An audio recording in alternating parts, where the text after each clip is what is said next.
હું મારી 9 to 5ની જોબ કરું છું કે પછી ટ્રેડિશનલ બિઝનેસ રન કરું છું કે પછી ઘરે છું કે જોબ જ નથી કરતી, મારા કિડ્સને ટેક કેર કરું છું, તે છતાં પણ હું આ બિઝનેસ રન કરી શકું છું? And the answer is of course you can do it. Because આ બિઝનેસ એટલો ફ્લેક્સિબલ છે, એમાં તમને ટાઈમની કોઈ રિસ્ટ્રિક્શન નથી.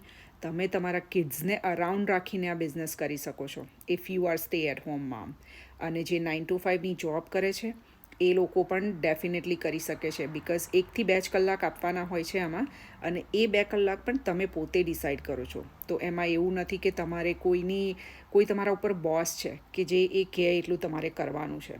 નો, this business is really flexible for everyone. અમારા આ બિઝનેસમાં ઓલરેડી નર્સિસ, ડૉક્ટર્સ, આઈટી, કોઈ બી પ્રોફેશન તમે ઉઠાવીને જોઈ લો, એ બધા જ છે આ બિઝનેસમાં અને કરે છે આ બિઝનેસ સક્સેસફુલી, અને પેસિવ ઇન્કમ બી અર્ન કરે છે. કેમ કરે છે? બિકોઝ ઓફકોર્સ તમારી હાઈ પેની જોબ હશે, પણ એ તમારો જે પે છે એને વાપરવા માટે તમારી પાસે ટાઈમ નથી, because you don't have that time freedom. So તમારે બંને ટાઈમ ફ્રીડમ અને ફાઇનાન્શિયલ ફ્રીડમ બંને આ બિઝનેસથી તમે અર્ન કરી શકો છો. So why not, right? અત્યારે કોઈની જોબ સિક્યોર નથી, તો એઝ અ સાઇડ હસલ્સ આજે સ્ટાર્ટ કરો અને build your business side by side with your 9 to 5ની જોબ સાથે, અને earn passive income from it, right? There is an opportunity out there. You just need to grab it.